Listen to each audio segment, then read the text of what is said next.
Tuan-tuan yang dimuliakan Allah sekalian, jadi itu sebagai satu sinopsis yang akan merangkumkan kedudukan kita. Untuk sedikit pengenalan, saya dah menceritakan tentang dinar dirham ni dah belas tahun dah ya. Jadi saya adalah pensyarah ekonomi dan kewangan dari Universiti Multimedia. Ini adalah buku yang saya tulis, The Nation, The Changing Faces of Malaysian Economy, tahun 1999 dulu, menerangkan kepada Malaysia dan dunia tentang kenapa kita harus kembali kepada mata wang yang sebenar dan bukan menggunakan mata wang kertas ya. Dulu saya cerita benda-benda ni memang orang kata saya gila lah. Tapi alhamdulillah dengan kata gila tu akhirnya sekarang orang mula nak faham kenapa ya. Dan begitu juga bila kita dapat menerangkan kepada pentadbiran negara waktu itu, tahun 2002 kita dapat keluarkan Viability of Islamic Dinar, conference terbesar di dunia kita buat di PWTC, menerangkan tentang betapa sebenarnya kita ni dah terjerumus di dalam sistem yang diasaskan oleh Yahudi Nasara ya, yang mana mereka ni tidak redha dengan kita. Allah telah menerangkan dalam Al-Quran, mengatakan bahawa Yahudi Nasara itu tidak akan redha dengan kamu selagi kamu tak ikut mereka. Jadi mereka ada perancangan dia untuk menjahanamkan kita orang Islam ya.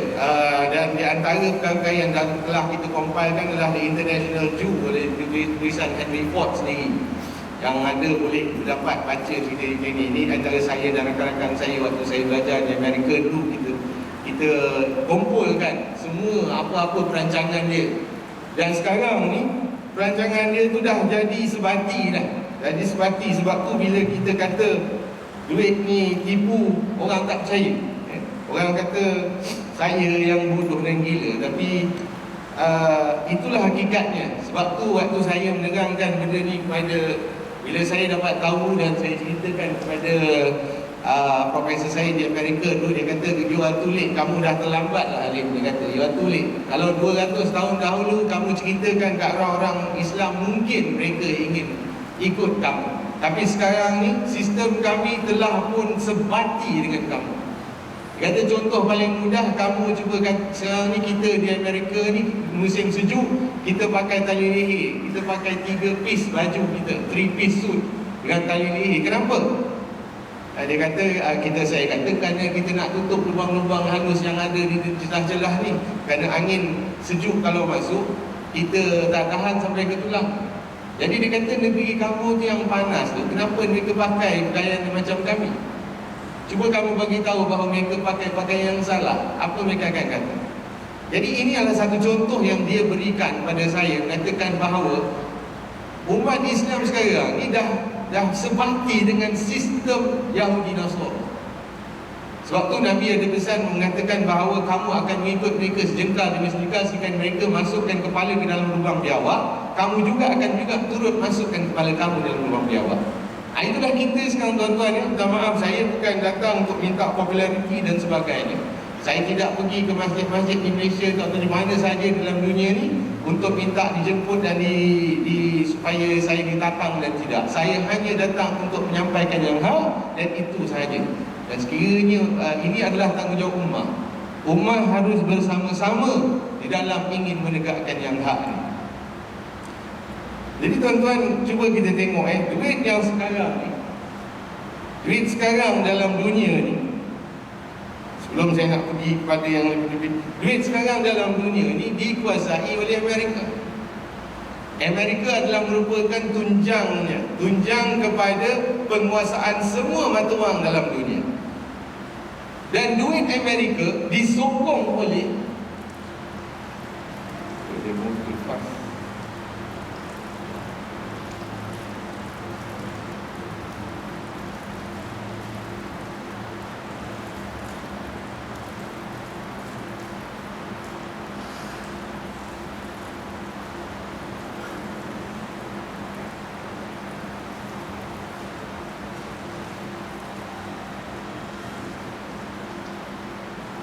cuba tuan-tuan tengok kenaikan wang dia tadi. hutang negara dia. Dalam setiap saat hutang negara dia berubah, dan dalam masa satu hari hutang dia akan berjumlah 2.7 bilion. Itu kedudukan negara Amerika. Sebab tu para ekonomis yang memahami kedudukan sebenar, yang cuba memberitahu kepada masyarakat dunia bahawa Amerika di bawah keadaan yang mana mereka tidak ada pilihan, mereka akan mengajak orang untuk berperang. Kerana itu dia cara untuk dia selesai selamat daripada keadaan dia yang sekarang. Keadaan dia yang sekarang ni kerana hutang dia terlampau banyak sangat, sedangkan setiap orang yang lahir di Amerika akan memiliki hutang sebanyak 54,000. Lahir-lahir dia dah kuasai hutang sebanyak ini. Dan hutang tu naik, tengok tuan-tuan, tengok bagaimana laju dia naik. Itu 17 trilion tuan-tuan. 17 trilion ni, kalau nak tahu banyak tak banyak, kita kalau ambil 1 bilion ni sebelah sini ni, nombor 7 ni, kalau tukarkan kepada 1, dia merupakan 1 bilion. Sini ni 1 bilion. 1 bilion ni kalau kata kita cetak wang RM1 dan nak jumlahkan sebanyak 1 bilion, kalau kita susun begini tuan-tuan, kita susun dia dia naik sampai ke bulan. Punya banyak dia tak cukup lagi. Dia akan turun naik sampai 20 kali. Dan kalau kita tenun duit 1 bilion ni, kita boleh selimutkan bumi ni banyak tak banyak. Kita kena tipu tuan-tuan ya, dan Allah telah menunjukkan kepada kita. Kalau sebelum Allah mendatangkan bala ni, dia dah bagi kita amaran. Dia tunjukkan kita sama ada kita pernah lalui tak peristiwa ini. Sama ada pernah tak wang kertas ini menjadi satu kertas yang tidak laku. Kita telah lalui tuan-tuan ya, kita telah lalui di zaman pemerintahan British, Jepun dan kembali kepada British. Bila British ditewaskan oleh Jepun, wang British tidak diterima oleh Jepun. Kemudian wang Jepun dicetak di Kuala Lumpur, duit daun pisang dicetak. 2 tahun lebih Jepun memerintah Malaysia, dia suruh kita simpan duit Jepun, duit kertas tu. Kita simpan duit kertas tu, kemudian bila dia lari, dia kalah pula di dalam Perang Dunia Kedua. Bila British datang balik, dia kata duit Jepun tak laku. Dan mereka yang simpan bertontung kertas tu tadi terus hilang nilai dia. Jadi kalau kita tidak mahu mengambil ini sebagai satu manfaat, iktibar bahawa Allah telah menunjukkan bahawa kepada kita bahawa wang kertas itu bukan satu pembohongan, maka kalau datanglah satu bala yang kemudian, maka kita tak boleh mempersoalkan kepada Allah bahawa kita tidak dibagi tahu, kita tidak diberi amaran ya? Jadi itu keadaan di Amerika. Kalau kita tengok pula keadaan kita sekarang, kalau laporan Ketua Audit Negara tahun 2011 menunjukkan kita mempunyai hutang sebanyak 407 bilion. Apa maksud 407 bilion ni tuan-tuan? Maksudnya rakyat Malaysia yang sekarang mempunyai 28 juta, setiap individu rakyat Malaysia lahir-lahir dia hari ni, lahir-lahir je dekat hospital tu dapat waris 14,000 dia punya hutang. Itu Malaysia. Sistem dunia sekarang ni memang sistem hutang, bukan lagi sistem yang mengamalkan ain ataupun dain. Dan dalam setiap hari wang kita naik, dia punya bunga dia kadar purata naik 122 juta naik. Bayangkan tuan-tuan, satu hari kita tak bayar je, kita tertangguh 122 juta. Ini bukan laporan saya, ini laporan Ketua Audit Negara. Apakah Ketua Audit Negara sebenarnya nak bagi tahu kita? Amaran ni sebenarnya datang daripada Allah tuan-tuan.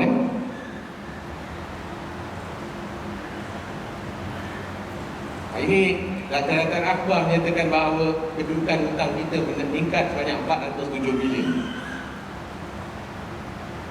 Sekarang kita satu dunia mengamalkan ekonomi konvensional. Sama ada kita setuju ataupun tidak, sama ada kita mengatakan ya ataupun tidak, bahawa dunia sekarang ni kita mengamalkan ekonomi konvensional. Itu apa dia ekonomi konvensional? Ekonomi konvensional itu bertunjangkan kepada riba. Kita ada bank Islam, tapi dalam bank, atas bank Islam adalah bank negara. Bank negara bersandarkan apa tuan-tuan? Dia bukan bersandarkan kepada mudarabah atau masyarakat. Bank negara dikawal sedia oleh Bank Dunia dan mereka bertunjangkan kepada riba. Jadi kalau dalam kandang babi tidak boleh ada satu ekor anak babi yang lahir yang boleh kita makan. Tak ada. Ya, itu perumpamaannya. Ya, jadi kalau orang kata gunakan perbankan Islam ataupun perbankan bukan Islam tu makan ayam halal. Kalau perbankan Islam tu makan ayam halal, perbankan bukan Islam makan ayam tak halal, tak sembelih. Salah analogi itu. Kerana akar dia berpaksikan riba. Kalau akar dia berpaksikan riba, pergi ke bank konvensional makan babi tak sembelih, pergi bank Islam makan babi sembelih. Nah, itu dia punya analogi yang sebenar. Sebab tu orang tak suka dengar saya cakap, pasal saya cakap terus terang je. Cakap dalil-dalil ni orang tak faham-faham. Dan banyak ulama'-ulama' yang duduk di dalam bank negara dan sebagainya akan mengesahkan bahawa benda ni diterima kerana mereka tidak tahu bahawa akar dia, puncanya adalah riba. Sebab tu saya mengkaji dan melihat kenapalah Dajjal punya sistem ni takut sangat pula. Kenapa setiap Nabi memberi amaran kepada semua umat dia tentang bahaya Dajjal? Rupanya terlampau halus. Cara dia menipu kita ni terlampau halus dan susah untuk kita faham kalau kita tidak minta pedoman Allah dia benar-benar dan memahami kedudukan bagaimana sistem sekarang ini. Apakah asalnya? Bagaimana wang kertas ini mula diperkenalkan contohnya? Sedangkan satu dunia mengenali wang emas ini lebih kurang daripada 8,000 tahun. Daripada zaman Nabi Yunus lagi. Dan Nabi Nuh lagi. Mereka menggunakan emas dan perak. Tapi 300 tahun yang lalu bertukar daripada emas kepada wang kertas. Kenapa baru? Tentu ada satu tipu muslihat. Apakah oleh kerana zaman sekarang baru ada zaman manusia yang ramai? Tidak. Waktu dulu juga Allah ada mempunyai dunia ini juga dimiliki oleh manusia yang ramai, yang mana Allah telah hancurkan. Jadi tentu ada muslihatnya, ya? Dan banyak mengatakan bahawa tidak ada alternatif. Saya kata alternatifnya ada, tetapi kita je tak yakin dan tidak mahu percaya. Itu aja. Kita tidak beriman. Kita mungkin kata kita iman kita, tapi kita tak yakin bahawa yang melaksanakan Allah. Nabi kalau dia tak yakin bahawa Islam itulah yang hak, dia kena sampaikan kepada satu dunia, tentulah dia tak berani nak menyampaikan kalimah la ilaha illallah kepada semua orang. Tetapi kerana dia tahu tugasnya hanya menyampaikan, yang lainnya adalah kuasa Allah, maka kita kena yakin itu yang nombor satu. Dalam masa yang singkat ni saya tak dapat nak pergi lebih detail tuan-tuan, ya, tapi saya akan buka minda tuan-tuan. Tengok kita, ya, negara kita, ini laporan akhbar tahun 2005. Kredit kad punya spending 45 bilion tuan-tuan, ya. Perbelanjaan kredit kad, maknanya belanja hutang. Kalau belanja dari segi consumer loan, pinjaman rumah, kereta dan sebagainya, berjumlah 629 bilion. Ini tahun 2005, bukan tahun 2013. Jadi tuan-tuan boleh bayangkan kedudukan hutang di dalam Malaysia ini.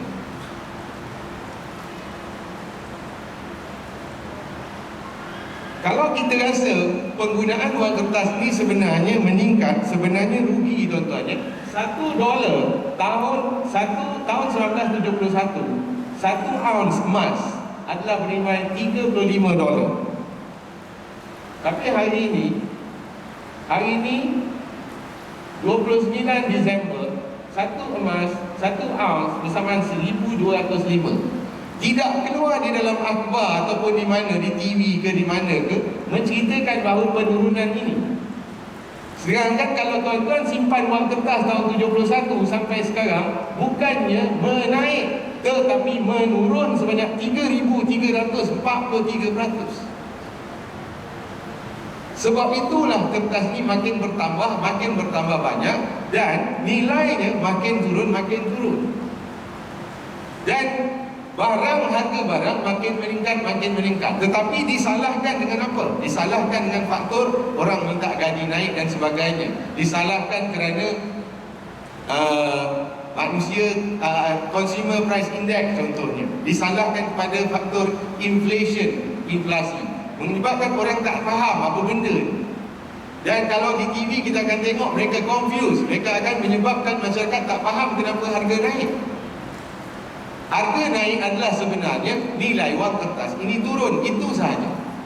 Kenapa nilai wang kertas ini turun? Kerana ia dicipta secara riba dan dia dicetak, itu sahaja. Kalau wang emas tak boleh nak cetak-cetak, kena ada nilai. Dan sandaran wang emas ini nilainya tidak pernah hilang. Nilainya tetap di situ kerana wang emas ni nilainya datang pada mana tuan-tuan? Nilainya datang pada berat. Allahyarham Tan Sri Rabi telah menceritakan dalam movie dia, Alibaba Bujang Lapuk tu, kalau satu uncang wang emas dia ambil tadi akan timbang. Dia timbang di tangan, 2 uncang wang emas dia timbang lagi. Lagi banyak emas tu kita lagi berat dia punya kuantiti, maka banyaklah barang kita dapat. Itu sahaja kuantiti, dan berat ini tidak berubah. Umar Al-Khattab telah menetapkan bahawa berat 1 dinar bersamaan dengan 10 dirham bersamaan dengan 7 dinar. Itu ketetapan yang telah dibuat oleh Umar Al-Khattab. Maka dengan berat itu, kalau kita convert ke zaman sekarang ini, bersamaan dengan 4,25 gram. 4,25 gram 4,25 gram zaman dahulu dengan sekarang sama tuan-tuan, tak pernah berubah. Sebab itu nilai seekor ayam zaman Nabi dahulu 1400 tahun dahulu bersamaan dengan 1 dirham. Sekarang juga dengan 1 dirham kita dapat seekor ayam. Kenapa? Kerana ayam 1400 tahun dahulu tidak pernah berubah. Juga dengan emas, dengan perak ini tadi, perak juga beratnya 3 gram zaman dahulu, sekarang juga 3 gram. Jadi dari segi ini, kalau kita baca Mukadimah Ibn Khaldun menerangkan tentang kebaikan-kebaikan dan kenapa harus kita kembali kepada sistem dinar dan dirham. Jadi tetapi bagi mereka yang telah disubuh dengan sistem-sistem yang sekarang, mereka akan yakin dan percaya bahawa tidak boleh kita laksanakan. Maka kalaulah Allah telah menetapkan bahawa Rasulullah itu contoh kepada umat, maka apa yang dia aplikasikan di zaman 1400 tahun dahulu di Madinah, itu merupakan contoh yang harus kita ikut. Apa sahaja yang berlaku di Madinah itu, itulah contoh yang terbaik dahulu, sekarang dan selamanya. Tapi kita merasakan bahawa sekarang ini yang sebenarnya terbaik. Sebenarnya terlampau banyak sangat sekarang ini telah kita diselewengkan oleh Yahudi dan Nasara. Jadi apa yang Nabi mahu elakkan, itulah yang kita amalkan macam biasa. Cuba tuan-tuan tengok pada hadis sini. Rasulullah selalu berdoa, Ya Allah, aku berlindung kepadamu dari dosa dan hutang. Maka baginda ditanya, mengapa engkau sering meminta perlindungan dari hutang, wahai Rasulullah? Maka baginda menjawab, jika seseorang berhutang, bila berbicara ia dusta, bila berjanji ia mengingkari. Ini yang Rasulullah katakan. Bila orang itu berhutang, bila dia bercakap, dia suka bohong. Kalau dia berjanji, dia akan mengingkari. Dan Yahudi Nasara faham ini lebih dahsyat pada kita, maka mereka jadikan sistem dalam dunia sekarang sistem hutang. Dulu zaman kita belajar sampai ke universiti pun tak mahal. Tapi sekarang nak masuk college dah ada kena PTPTN. Tak ada lagi dah pinjaman-pinjaman. Saya bukan nak kata ini salah sini, tidak. Ini salah satu dunia, salah seluruh umat Islam dalam dunia, kerana mengiktiraf bangsa-bangsa bersatu, mengiktiraf World Bank sebagai satu sistem yang harus kita ikut. Sedangkan umat Islam mempunyai kekuatan dalam segala macam bentuk. Kekayaan yang ada, kita ada miliki, semuanya telah cukup untuk kita menjaga ekonomi kita sendiri dengan melahirkan sistem kewangan kita sendiri. Tidak perlu untuk kita mengikuti cara-cara sistem Yahudi Nasara. Jadi oleh kerana mereka faham, mereka semadikan, mereka sebaktikan dalam seluruh dunia. maka sistem perbankan pun kita ikut. Dan kita cuba ubah suai, cuba mengislamkan tadi yang dikatakan babi itu haram, maka cuba buat dalam bentuk haram itu tadi macam mana supaya kita boleh tetap jadikan dia halal. Maka dipakaikanlah jubah, dipakaikan serban, diadakan jangkut. Babi itu sampai tak boleh makan, Allah sampai leher dia pun tak ada, badan terus kepala. Punya Allah tak nak bagi kita makan, tapi mereka cuba juga. Ada juga ulama-ulama Islam yang cuba untuk menghalalkan benda yang telah haram. Cuba tuan-tuan tengok saya buat kajian menunjukkan zaman dahulu sebelum Islam, maknanya sebelum 1434 Hijrah dahulu, sebelum dengan sekarang 2013. Sebelum Islam, masyarakat jahiliah Arab mengamalkan riba.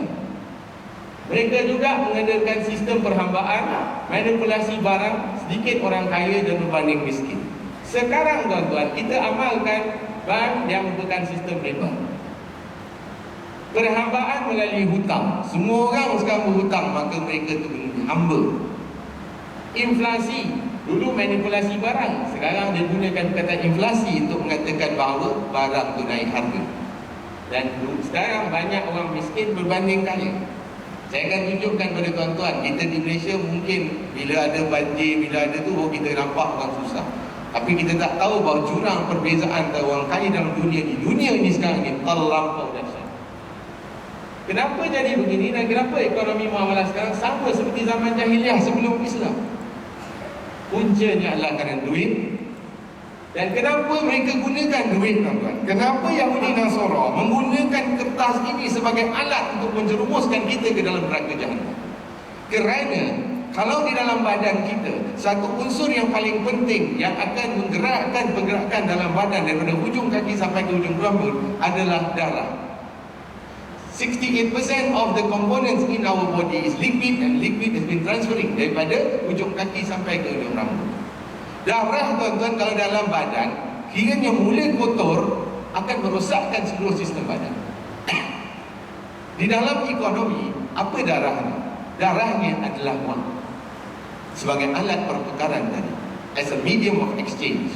Bila dirosakkan yang ini, walaupun barang yang halal tadi, apabila kita mengakhiri dengan akad yang menggunakan benda yang haram, maka seluruh transaksi tadi menjadi haram. Maka sebab itulah mereka menggunakan wang kertas.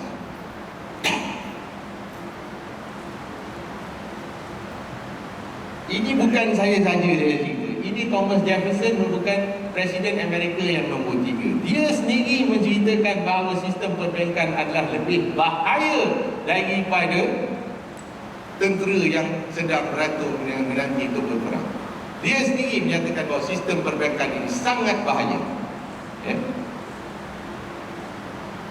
Terakhir ni bila kita dapat memberikan penerangan kepada pentadbiran Malaysia, maka Tun Mahathir waktu itu menerima dan menyatakan bahawa kita harus meletakkan emas sebagai berbanding US dollar sebagai sandaran kepada mata wang kita. Tapi yalah, perkara-perkara ni dia dah cakap sebenarnya dah lepas, dia dah berhenti, jadi tak siapa pun yang nak dengar.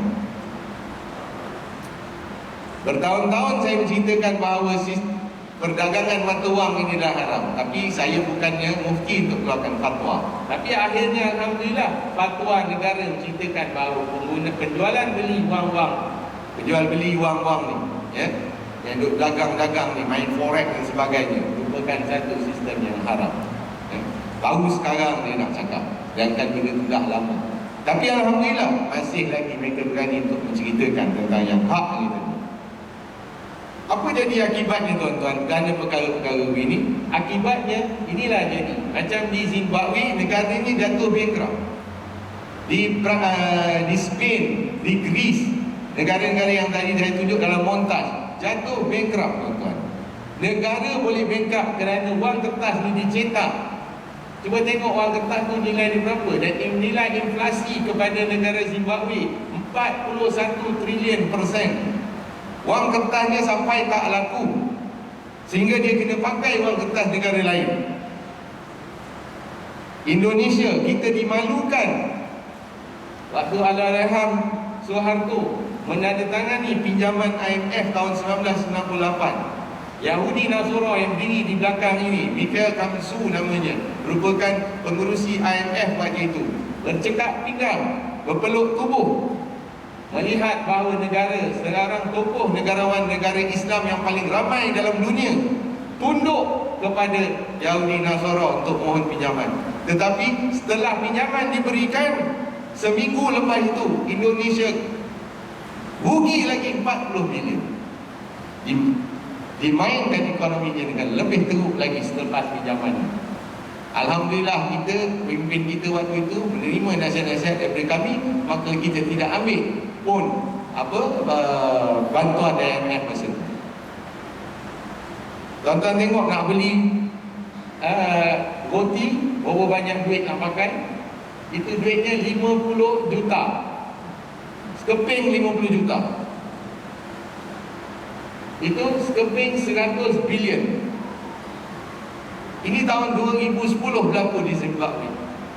Dan perkara begini bukan bermakna hanya negara tu dan negara kita tak kena, kan? Ini gaji dia, bawa balik pikul. Lepas tu tak guna 1 sen pun, sebab lala kertas tu tak diguna. Jual macam surat khabar lama. Jual surat khabar lama dapat 3 sen. Budak ni 3 sen wang logam lebih bernilai. 3 sen wang logam tadi lebih bernilai. Pasal logam boleh digunakan nak buat benda-benda lain. Kalau kertas nak buat apa? Bakar je. Sebab itulah kita mengatakan bahawa sekiranya Amerika dalam ambang krisis, dia tak boleh nak buat apa, dia akan mula cetuskan perang dunia yang macam mana dia telah cuba buat dulu tahun 2000, tahun perang dunia kedua, waktu tahun 1939, 1941. Ya. Jadi ini mungkin akan berlaku yang ini, tuan-tuan. Duit ringgit, duit apa yang tuan-tuan ada, semua tak laku. Bila tak laku, apa tuan-tuan akan selamat? Maka Nabi dah kata, jika kamu ada kambing, pergilah ke pergunungan, bawa kambing kamu ataupun lembu dan sebagainya. Jika tak ada, ulurkanlah pedang kamu. Itu saja. Jadi bila hukum Allah diabaikan, apa jadi? Bala macam-macam bala kat dunia ni datang. Jangan rasuahnya dengan AIDS-nya, dengan golongan lootnya, pengangguran, kemiskinan, gugur bayi, segala-gala macam orang buat sekarang. Dan dilihat orang dalam ekonomi dalam dunia ni, mereka yang miskin dan yang kaya ni terlampau jauh beza. Yang ini kalau miskin sampai kelanjang bogil, ya, di Somalia. Kalau yang kaya pula, makanan terlampau banyak, yang lain tengok-tengok aja. Yang ini sampai nak kena macam tu, ini makanan terlampau banyak. Ini tuan-tuan cuba bayangkan. Ini gambar yang kita ambil, yang terpilih. Negara ni, duit dia sampai tak laku. Tanah dia subur, tuan-tuan, lalang boleh tumbuh. Tapi duit dia tak laku. Nak beli 1 biji anak benih jagung pun tak mampu. Kertas tu tak boleh beli. Kertas dia tak laku, negara ni. Jadi sampai menyebabkan nak tanam pun tak ada benda nak tanam. Kalau kata negara ni tak subur.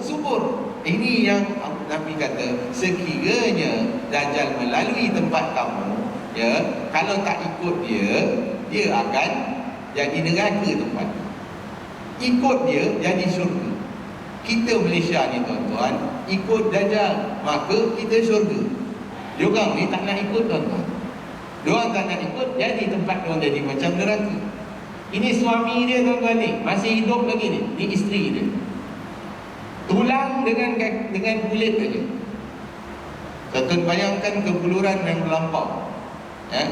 Hari demi hari tak makan, badan jadi kurus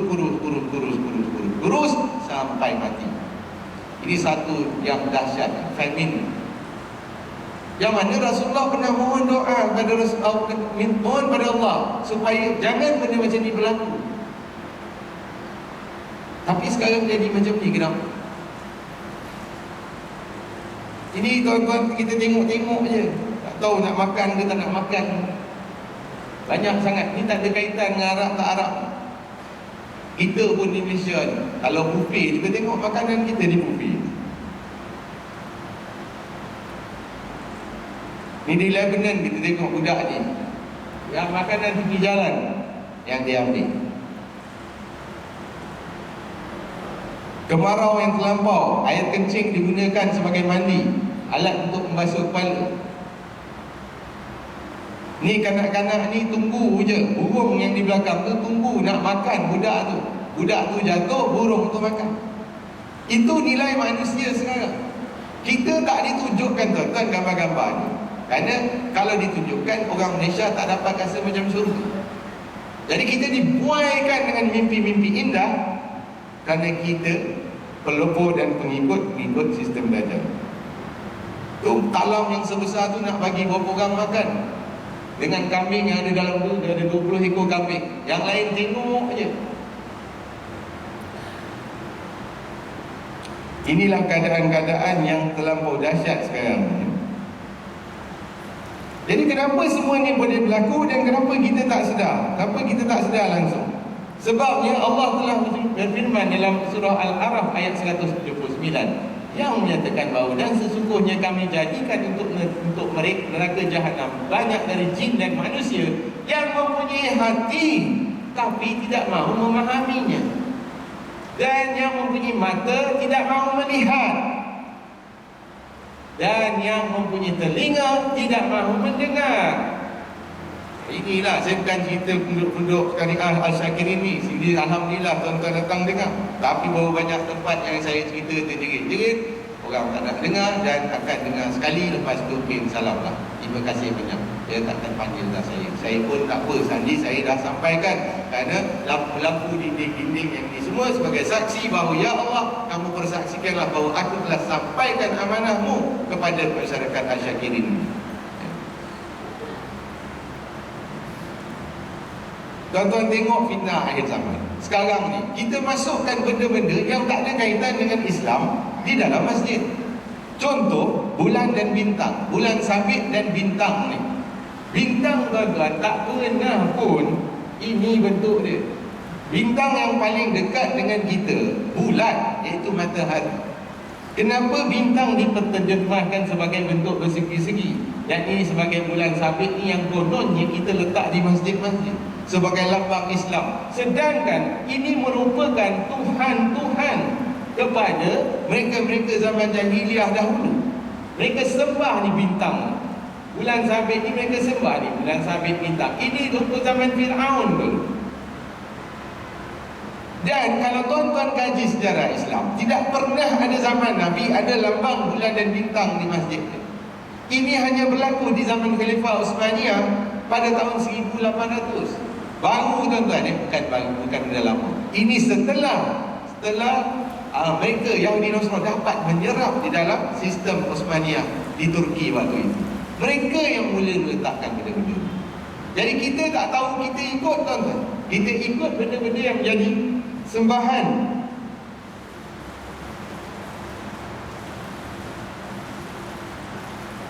Berhenti ke untuk azan sini? Untuk azan berhenti je? Dah waktu? Belum? Ini merupakan lambang-lambang Tuhan jahiliah. Ini bulan sabit dan ini bintang. Bulan sabit, bintang. Bulan sabit mana ada gambar macam tu tuan-tuan sebenarnya?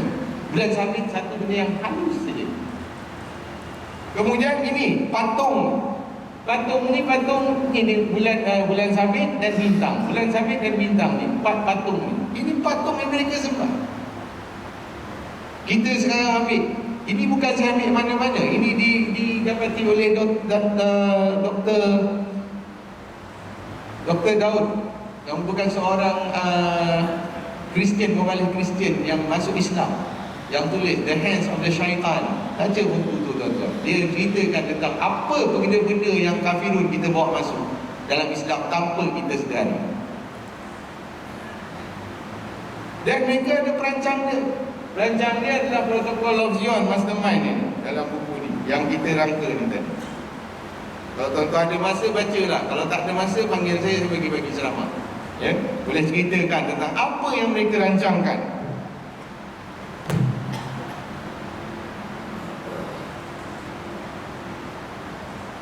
Dan mereka ada lebih kurang tahun 1970-80-an, mereka ciptakan 24 protokol yang mereka akan amalkan dan supaya semua dunia akan ikut. Saya ambil petikan sikit-sikit. Di antaranya protokol nombor 4, musnahkan Tuhan, destroy God. Mereka sekarang ni, cuba tuan-tuan tengok, kita adakan satu bola di stadium, daripada pukul Zuhur, diorang daripada negeri lain datang, cat muka, jalan jam, nak tengok bola yang pukul 8. Daripada Zuhur sampai pukul 8, satu apa semayang tak ada. Pasal dah muka dah cat dengan logo, gambar apa semua, gambar negeri ke, gambar kelab ke. Sampai di stadium 100,000 orang, walaupun ada banyak surau kat situ, tak juga semayang bagi. Satu biji bola berapa banyak dia boleh hancurkan. Ini dia perkenalkan bola, maka dia destroy God. Tuhan telah tidak ada lagi dalam dunia. Mereka musnahkan kerana orang ikut benda-benda lain. Protokol nombor 7, perang sana sini, worldwide war. Sekarang tak sana mana-mana ada je pencetus perang, gaduh sana sini. Yang Islam sama Islam tak cukup lagi dah. Protokol nombor 9, songsangkan ilmu, re-education. Di dalam sistem universiti, tuan-tuan, memang banyak semua ilmu songsang. Ilmu yang sepatut belajar, dia tak ajar. Sebab tu bertahun-tahun mereka belajar, bertahun-tahun pun dapat ijazah, sampai kerja tak tahu kerja. Kena juga ditrainkan lagi. Itu sistem sekarang. Saya duduk universiti dah 12 tahun dah, masuk 17 tahun dah saya. Saya tahulah cerita kat dalam. Protokol nombor 12, kawal media, control of press. Ini mereka dah ada tahun 1700 dulu. Mereka dah tahu dah, media kita kena kontrol. Kalau kita tak kontrol, kita hanya patut bagi tahu mereka dalam TV, dalam akhbar, perkara yang mereka kita nak diorang tahu je. Yang diorang tak perlu tahu, kita jangan bagi. Yang kita nak rahsiakan, jangan tunjuk. Sebab tu gambar-gambar apa yang saya tunjuk tadi tak ada keluar. Sebab tujuannya supaya kita dilekakan, dibuai dan mimpi dan sebagainya.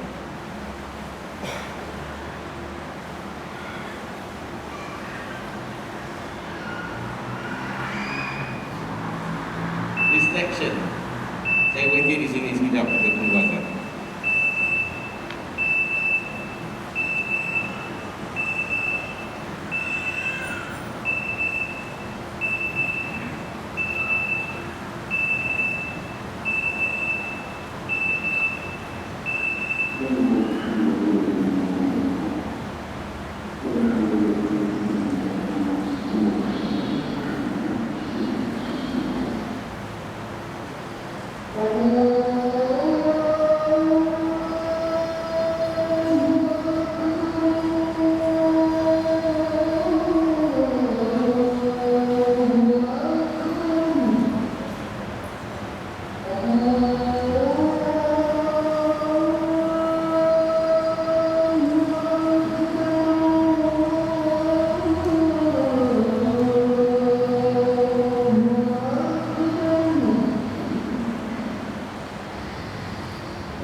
Sikit lagi tuan-tuan.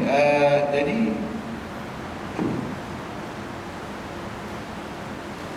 kemudian protokol nombor 13, pengalihan, distraction. Sekarang tuan-tuan tengok yang distraction yang berlaku dalam dunia sekarang.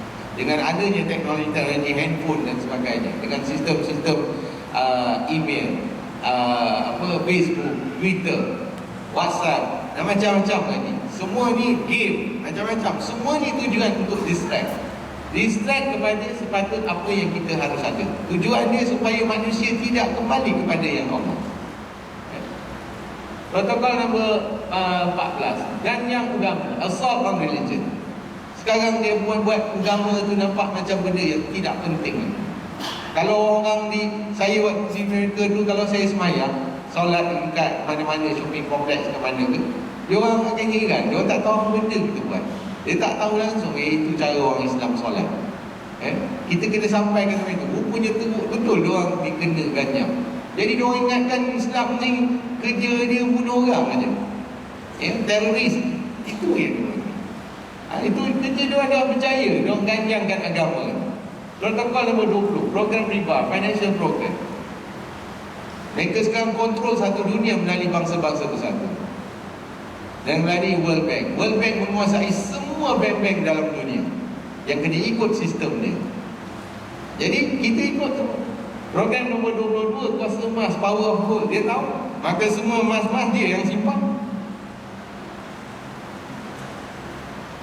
Maka mereka telah pun menunjukkan bahawa mereka adalah pengikut Dajjal nombor 1 dengan meletakkan gambar mata satu ini di dalam mata wang dia, US dollar.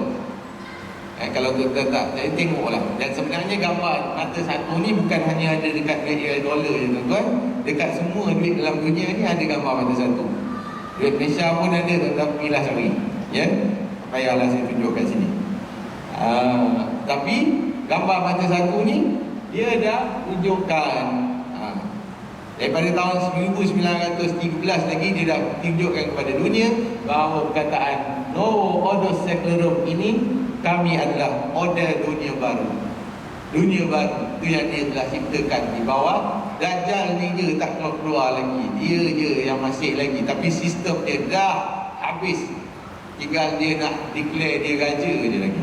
Ya, belum itu je. Jadi jangan tuan-tuan ingat raja ni keluar daripada laut, keluar daripada gunung ke apa ke. Nabi bagi kiasan untuk orang 1400 tahun dahulu tuan-tuan, tak boleh nak bayangkan. Zaman tu kapal terbang pun tak ada.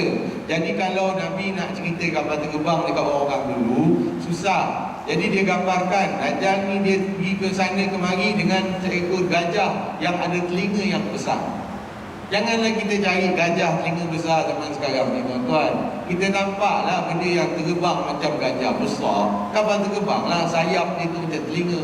Jadi itu kita kena pandai tafsirkan bahawa apa yang maksud Nabi kita zaman dulu tu jangan ikut word for word. It's a cliche, ya, untuk memahamkan orang zaman dahulu. Zaman sekarang kita nak cari juga lagi yang keluar daripada gunung, badan besar dan sebagainya. Tak ada. Kalau macam tu lah dia keluar, memang semua orang sembah dia. Ya, dah dia tak human lagi dah. Tapi dia juga manusia yang pandai menipu. Itu aja. Jadi kalau tuan-tuan nak tahu Dajjal nanti akan datang, dia tu mestilah raja juga. Tiba-tiba je dia raja, tak boleh. Dia tentu dalam keturunan raja juga. Jadi check lah keturunan raja di England tu, ya, yang kita masih lagi banggakan sebagai kita adalah negara-negara Commonwealth. Dari Commonwealth kita letak siapa sebagai pemimpin agung negara-negara Commonwealth? Queen Elizabeth. Jadi secara tak langsung Queen Elizabeth masih lagi menerajui dunia ni. Ya. Apa kaitan dia dengan benda-benda ni semua? Ada tuan-tuan, ya. Baca dan cari, insya-Allah tuan-tuan akan beritahu. Jadi mas-mas semua dia yang simpan. Mas Malaysia ni mana pergi semuanya? Dia bagi kita kertas, dia suruh, mas kamu bagi saya, nah ambil kertas. Kita ni bijak sangat, bagi. Jadi masnya apa yang dia buat? Dia kumpul semua tuan-tuan, dia kumpul. Tu. Ni, seketul-seketul ni 100 juta ni. Ini yang ada besar padang bola, 6 tingkat bawah tanah. Yahudi dan Israel simpan semua. Sebab apa? Pasal apa dia nak simpan banyak-banyak ni? Kita tak ada langsung, dia simpan. Kerana dia tahu bila Islam kembali balik, yang hak akan kita gunakan. Waktu tu dia konon dia standby lah, dia dah ready. Dia satu bangsa yang penakut, tuan-tuan. Pergilah kalau tuan-tuan dah pergi ziarah ke Madinah, pergi tengok ke perkampungan Yahudi yang Nabi pernah kalau tu kan. Cuba tengok tembok rumah dia punya besar, tebal bukan main lagi. Nampak sangat satu bangsa yang cukup pengecut dan penakut. Tapi orang penakut ni dia sangat berhati-hati dalam melaksanakan sesuatu perkara. Kita pula tak belajar, maka kita ditipu. Kita simpan kertas-kertas kita, emas, perak kita, kita punya biji timah, getah, kelapa sawit, semua minyak kita bagi kat dia. Dia bagi kita kertas dolar. Kertas dolar yang akan muduk nilai dia. Allah sendiri menceritakan dalam Quran, dalam surah Al-Kahfi, pemuda Kahfi tidur 300 tahun. 300 tahun. Kalau kita ni Allah nak bagi gambaran, mungkin tak ada ulama yang menceritakan tentang ini. Kalau nak simpan harta, Allah tunjuk inilah contoh dia. 300 tahun tidur, apa pemuda Al-Kahfi simpan? Pemuda Al-Kahfi simpan wang perak. Kerana bila dia bangun daripada tidur tadi, dia orang lapar. Dia tanya sama dia, berapa lama kita tidur? Ada kata setengah hari, ada kata sehari, ada yang kata 2 jam je. Tapi dah lapar. Dia kata, apa kau kan ada wang, bawalah wang kau pergilah beli di pasar. 300 tahun wang apa yang dia simpan, tuan-tuan? Bukan US dollar, bukan duit RM1. Kalau duit RM1 dia simpan 300 tahun, saya ingat dah habis dah. Dah kena makanan. Tapi 300 tahun Allah tunjukkan mereka simpan wang perak, warok. Dan wang perak dapat digunakan untuk membeli makanan. Jadi ini satu gambaran kepada kita. Kalau Quran nak ajar kamu nak simpan harta, simpan apa? Inilah tuan-tuan, tak payahlah nak cari bagaimana sistem Islam Allah nak tunjukkan sistem macam mana dan sebagainya. Will be very long that Quran macam tu. Quran ni satu ni yang bagi mereka yang berfikir. Jadi kalau kita nak bela dan simpan dan apa semua, bela ni lembu, kambing, ayam, unta, tanah, ini harta sebenar. Jangan simpan duit cash banyak-banyak, tukarkan kepada perkara-perkara ini. Ataupun ini pun ni semua kena tipu dah, tuan-tuan. Ayam tak fitrah. Ni cerita topik ini kembali pada fitrah. Ayam tak fitrah, lembu tak fitrah. Macam mana lembu tak ada pun bersenyawa tapi susu lambak-lambak.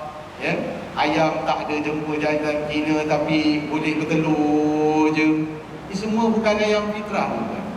Dan tuan-tuan tahu tak dari mana ayam-ayam ni semua dibuat? Semua dibuat daripada Israel.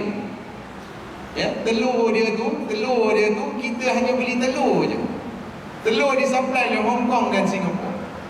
Kita hanya boleh netaskan je. Nak buat telur kita tak tahu. Dia yang supply.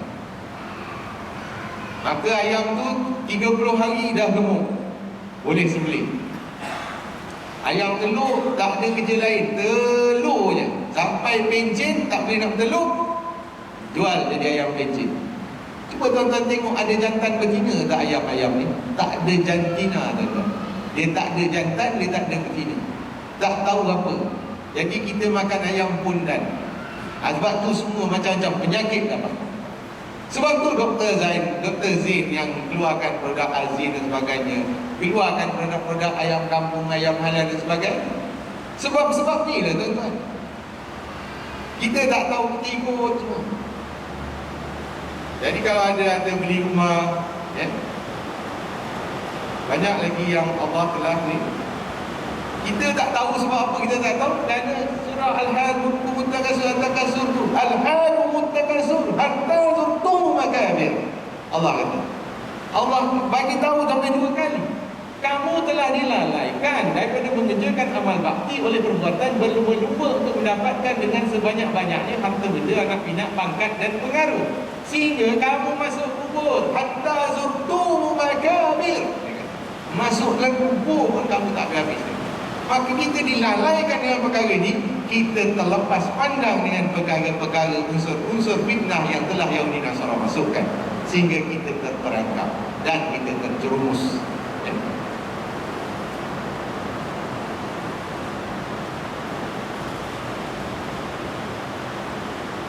Ini lambang zaman Nabi Isa AS yang sekarang mereka gunakan di Israel.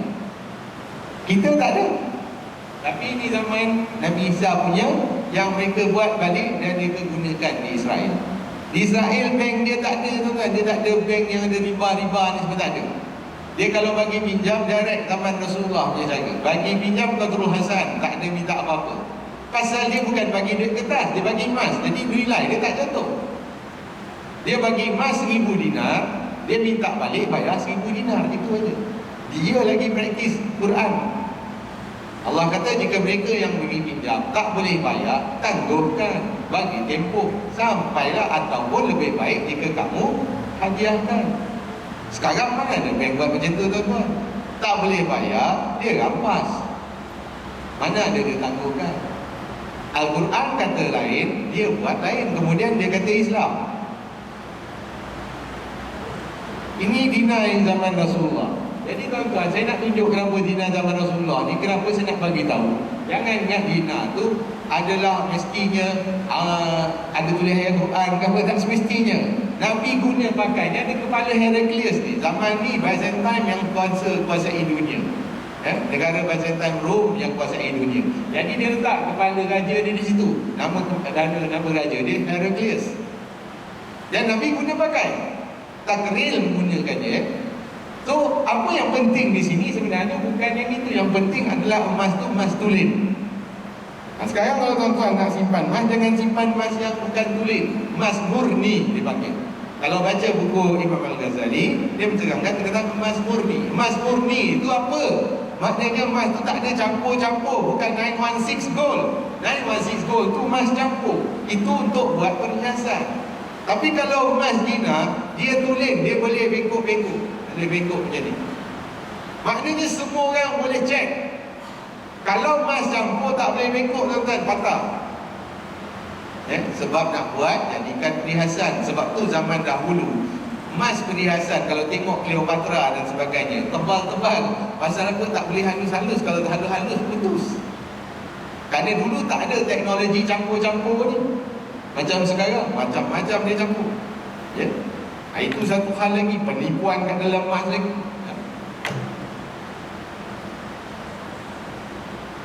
78 Hijrah baru Abdul Malik Khalifah Abdul Malik bin Marwan keluarkan dinar Islam yang ada perkataan la ilaha illallah Allahu ahad Allahus samad.